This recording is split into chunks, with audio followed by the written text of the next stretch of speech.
Сәлеметсіздер ме, қымбатты достар? Бүгін бізде 70-ші сабақ. Сабақтың тақырыбы не істегелі жатқан жоқ 2. Что он не собирается делать 2. Формула основа плюс ғалы гелі, қалы келі плюс жатқан жоқ плюс пын, сын, сыз. Как и говорилось раньше, об одном и том же в казахском языке можно говорить разными способами. Но от этого суть сказанного не меняется. Что барайын деп жатқан жоқ не собирается идти, что барғалы жатқан жоқ переводится не собирается идти. Сонымен барғалы жатқан жоқ не собирается идти, көргелі жатқан жоқ не собирается смотреть, айтқалы жатқан жоқ не собирается говорить, келгелі жатқан жоқ не собирается приезжать. Жүктелуі спряжение. Мен кеткелі жатқан жоқпын.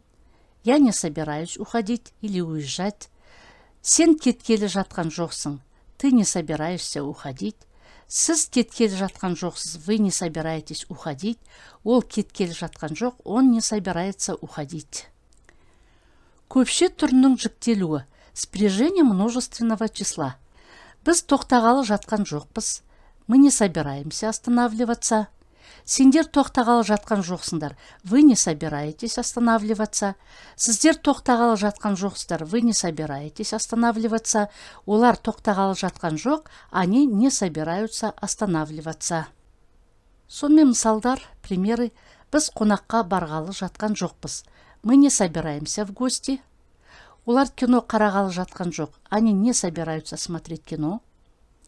Мен жаңа телефон сатып алғалы жатқан жоқпын. Я не собираюсь покупать новый телефон. Балалар сабақ істегелі жатқан жоқ. Дети не собираются делать уроки. Отрицательная форма данной конструкции, как и предыдущей, наиболее чаще встречается в разговорной речи, чем в текстах. И еще раз хочу напомнить, что в примерах поменялась только форма основного глагола. Сіз маған бірдеңе айтқалы жатырсыз ба? Или же сіз маған бірдеңе айтқалы жатсыз ба? Жоқ, ештеңе айтқалы жатқан жоқпын. Вы собираетесь мне что-то сказать? Нет, ничего не собираюсь говорить. Сен бір жаққа шыққалы жатырсың ба? Или же сен бір жаққа шыққалы жатсың ба? Жоқ, ешқайда шыққалы жатқан жоқпын. Ты куда-то собираешься? Или ты куда-то собираешься выходить? Нет, никуда не собираюсь. Дословный перевод: нет, никуда не собираюсь выходить. Сен бірдеңе істегелі жатырсың ба? Или же сен бірдеңе істегелі жатсың ба? Жоқ, ештеңе істегелі жатқан жоқпын. Ты собираешься что-то делать? Нет, ничего не собираюсь делать. Диалог мысалдары, примеры диалогов.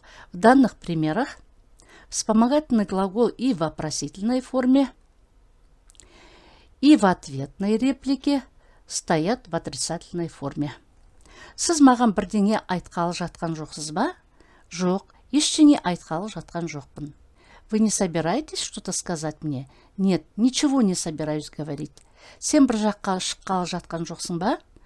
Жоқ, ешқайда шыққалы жатқан жоқпын. Ты не собираешься куда-то выходить? Нет, никуда не собираюсь. Сен бірдеңе істегелі жатқан жоқсың ба? Жоқ, ештеңе істегелі жатқан жоқпын. Ты не собираешься что-то делать? Нет, ничего не собираюсь делать.